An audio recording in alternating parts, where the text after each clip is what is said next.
Here is Darksiders Genesis.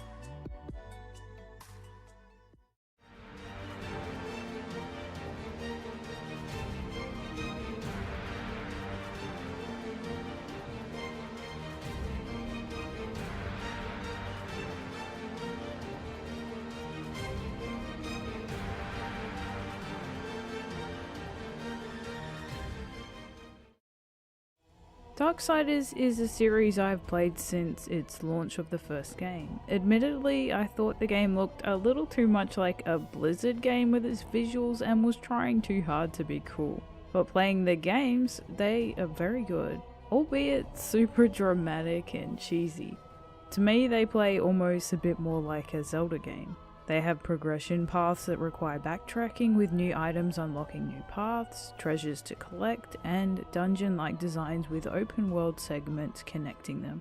While I still haven't gotten around to finishing Darksiders 3, I can say that I think all three are excellent games. For most people, which game is their favourite is dictated by which main character they prefer playing as.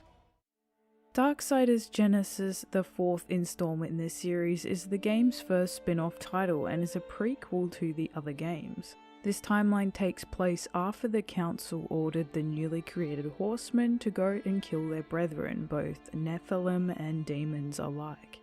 This puts us into the events of the game where the council has to keep the order that they have created, sending out the two playable Horseman characters, War and Strife. Strife we have never had the chance to play as, and while being mostly in shadows, we had the closest look at him in Darksiders 3. Strife to me seems a little out of character from what I actually expected, a snide and sinister trickster, a very different counterpart to the aspects of war, death and fury. Instead, he would fit better in a Destiny game or a space western. The most unfavourable comparison is probably to Reaper from Overwatch, which is not the edgelord you want to be compared to. Unlike the other Horsemen, he mainly uses his dual pistols, not focusing on melee weaponry like the other Horsemen. He does have some daggers, I think. Hard to see the model as he's very fast in his combat style and is very far away from the camera to even glimpse them.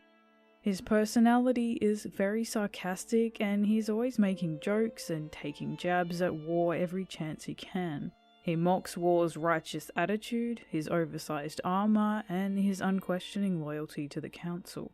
This makes for some very entertaining banter between the two and a fresh look at the relationships of the Horsemen, which we haven't had a chance to see before. A sort of good cop, bad cop routine going on. Which, while Strife still seems out of place in this dark goth biblical fantasy setting, he does provide a welcome change from all the seriousness and overly dramatic personalities. The story itself doesn't even actually delve too much into all the history of the Horsemen, the Council, or the Nephilim and demon backstory as you might expect from a prequel, sadly. Cutscenes are few, and most of the storytelling gets explained through these comic book style stills. It's very nice artwork, and its simplicity over fully animated models gives it a more subtle feel.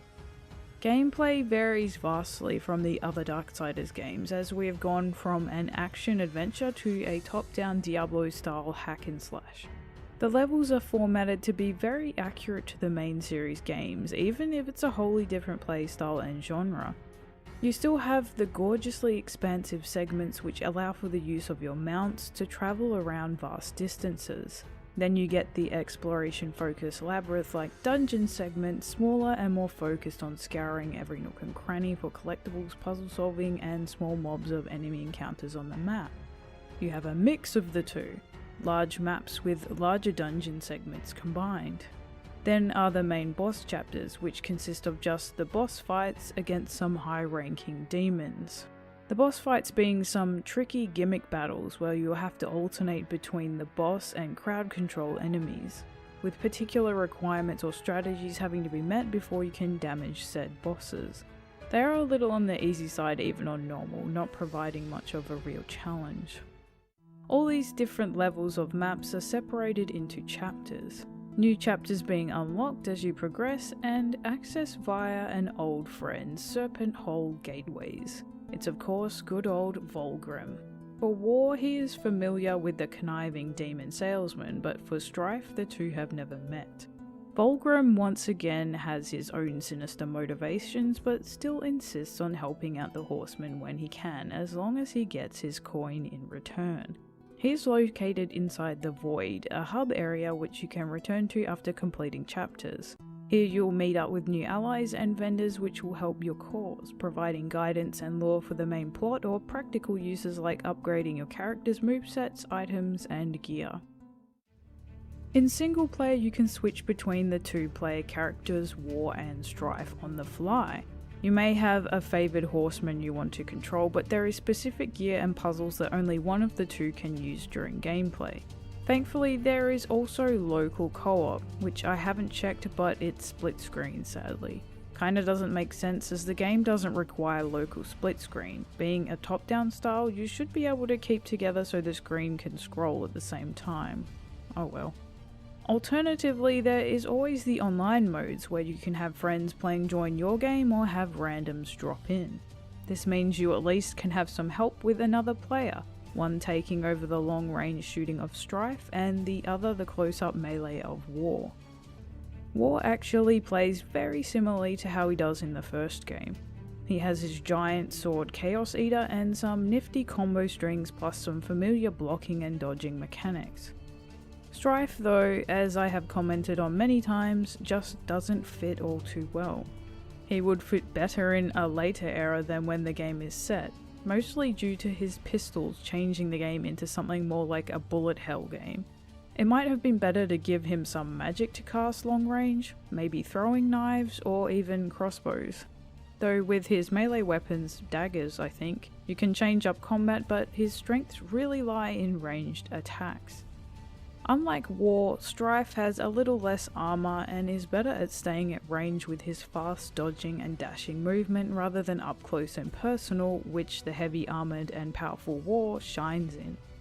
Strife has lower health as well, so it's important to know when to switch Horseman in single player and who takes over what role in co-op.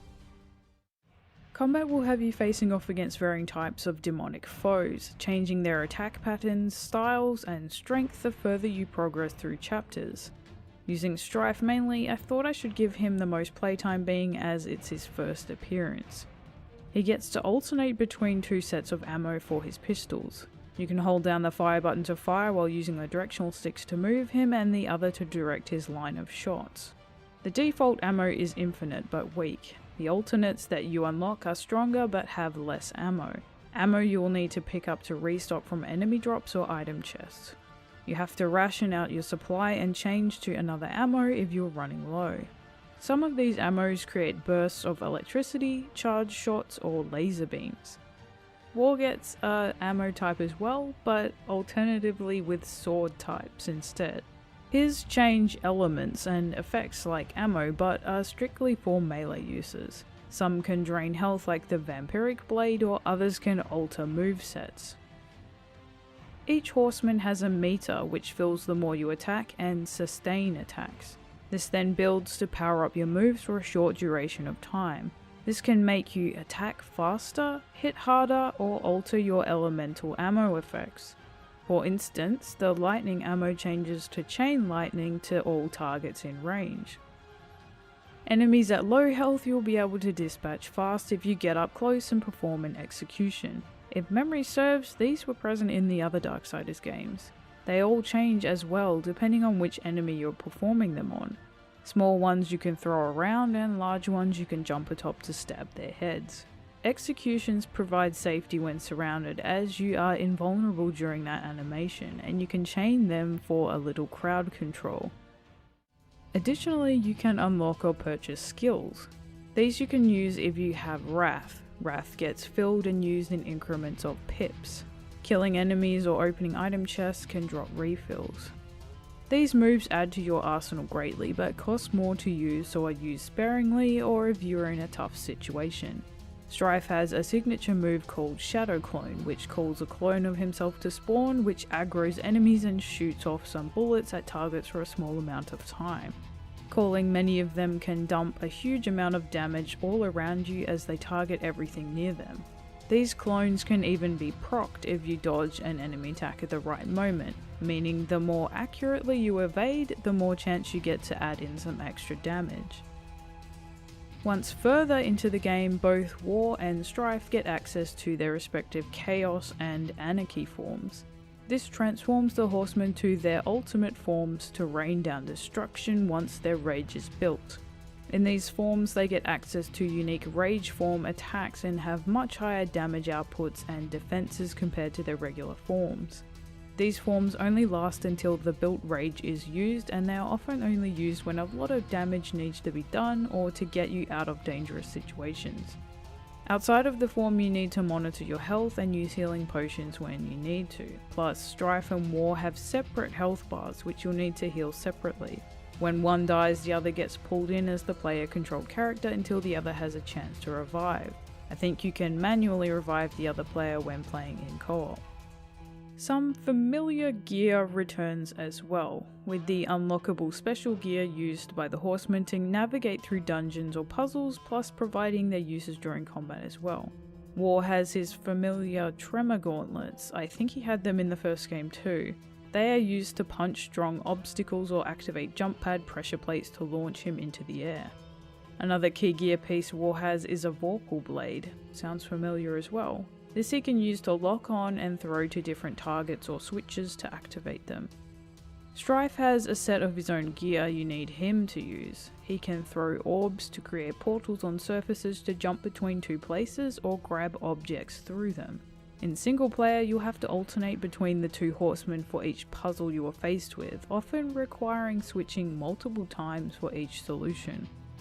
Special Abyssal armor can be unlocked to change a Horseman's appearance and grant unique buff once all the pieces have been collected. There are collectibles used as currency, boatman's coins, and souls. There are stat upgrades for health and wrath, all of which you need to go out of your way to collect, away from the main goal for some side exploration into hidden places, paths, or unlock some trickster doors with collected keys. Even spicing things up further during your main mission by adding some hidden or unique objectives or goals to try find and complete while getting to the end of a level. Lastly is the game's leveling system, which doesn't come from any form of experience gained from combat. A Horseman's level is instead dictated by creature cores, which the more you have equipped, the higher your power level score. This is pretty much an arbitrary number which has no real consequence to the game. It's more about what these creature cores can do when equipped. They each have a slot and place on a board they are suited to be inserted, having corresponding places for their core type. Some are support, attack, or stat modifiers, with only a certain number of cores being able to be equipped, so you need to choose which suit your needs. These cores are dropped from enemies, epic chests, and even bosses, each having rarity levels, and the more duplicates you have, the higher the core can level up. The base levels gaining better stats for their particular modifiers the higher they get through each of their 3 tiers. What I noticed immediately about the dungeons and the platforming and puzzle segments is that if they weren't in a top-down perspective, you might be fooled into thinking that they were designed to fit in a more standard Darksiders game. There are familiar puzzle designs, hook points to grapple to, platforms to jump to, and walls to climb up.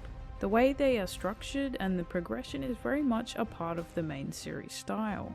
You have chapters which will block exploration for your first visit, but you can go back and replay them when you have the required gear to access those areas. Riding around with a demonic mount has that same Shadow of the Colossus or Zelda feel that was immediately apparent in other Darksiders games, if only on a smaller scale and not nearly as grand and awe-inspiring. It feels almost identical and plays very similarly as well. Even the combat, especially with War, has the much slower paced and controlled mechanics that rely on his combo tree. Juggling enemies in the air, stunning them with hard hits, air combos, knockdowns, and parrying with blocks. Strife is what changes the game to feel like something different, but overall, while being compared to Diablo, Darksiders Genesis is not like that at all. It's not nearly as grindy or as unstructured as a roguelike. The levels are perfectly designed to not be overly long, and the combat never feels like a grind through countless enemy mobs. It's active and reactive at all times, and the added voice lines sprinkled throughout the game give it a sense of narrative. The chunky armor and weapon designs, the plot, the characters, and the epic story are all very much from Darksiders.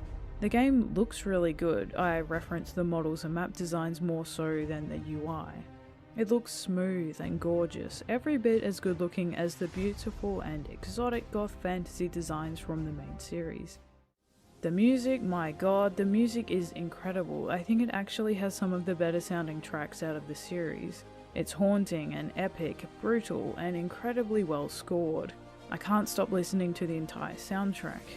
Though I must admit it does have this peculiar tone that might have fit better for Fury's game.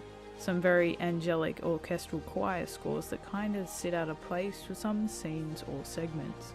Kinda too good for a spin-off game. It seems wasted. Combat is fast and a lot of fun, having to juggle all the different tools given to you as well as having to switch between Horsemen for particular situations. The rate at which you can unlock new moves and new areas to access fits perfectly with the pacing of the game. It's not overly short in length, but it does feel a little on the light side as opposed to the fully fleshed out main series games. That's not a bad thing though. It actually surprised me how much I enjoyed this game when I was expecting to hate it. It's the perfect balance between what the main games are like, but put into this bite-sized and addictive completionist dream. Where the game starts to let itself down is the platforming. The camera angles lock into some very strange places, and being top-down, the perspective is way off when trying to judge distance and depth perception. I would have done away with some of the more ridiculously hard gauntlet puzzle segments having to jump onto the most stupidly small platforms. Even trying to reach poles to jump onto often has you miss the jump, only to perform the exact same movement and positioning to make it on the second try. Hell, the whole game feels a bit wonky when it comes to grabbing things or jumping. It's very hit and miss, but the checkpoint system is thankfully not too punishing. The absolute worst parts of the game are apparent from the beginning. This game feels a little broken. AI is brain dead or gets stuck, standing still for you to shoot at range if you haven't activated their aggro range. Some just waddle around aimlessly not attacking. Everything else is broken too. Strife and War's player models get stuck on geometry, T-pose, float in the air, have no jump or attack animations, and can fly across the ground randomly. The audio, specifically the music, consistently bugs out into this beeping beat on the same boss fights or areas. Pretty underwhelming for crucial boss battles without the right music accompanying the epic action. On console, the key shortcuts and bindings are a nightmare to operate consistently and accurately in times when fast responses are required. The movement can be skewed as well from something as simple as directional switches when the camera angle changes. Not at all helpful when jumping through escape sequences only to be facing the wrong way, jumping to your death. The last thing that I had issues with would be the necessity on co-op games to have the most enjoyment from the overall experience. Games that have single player modes need to be good in single player, not just in co-op. It isn't a good game if having a friend makes it a vastly better game. Finally, the story seemed a bit lackluster in its conclusion, and frankly was missing a final chapter, I felt, with mobs of the toughest enemies and the hardest of puzzle segments. For a game which I was dreading playing, Darksiders Genesis was a massive surprise. I thought it was going to be complete trash, a horrible grindy Diablo clone of a mess. You would forgive my assumption, as the fact that the game looked like a cash grab spin-off seemed like it would fail. I still would have preferred a solo main series game with Strife as the lead, but in the end it was very close to the gameplay as you could get. Which seems strange, but somehow it still worked. It's a stripped down version of a full Darksiders game that adds some nifty co-op action to spin off into a different style of storytelling and gameplay. A light version of a tried and true game world and story that appeals to other audiences interested in the top-down style hack and slash genre. You get a lot for what you pay, which is thankfully decently priced considering it's not a AAA title but a spin-off. Its only drawback is the broken mess that it can sometimes become, not at all as polished as it could be and feels as unstable as it is when so much shit is happening on screen at once. Fix the audio bugs, stop the AI from breaking, and tighten up that input delay in controls, all fixes that would definitely help. Thankfully, all the issues don't detract too much from the overall experience, and for me was very surprising that I enjoyed it as much as I did. Darksiders Genesis doesn't tarnish the series at all, and that's all you can hope for or expect from this little spin-off game.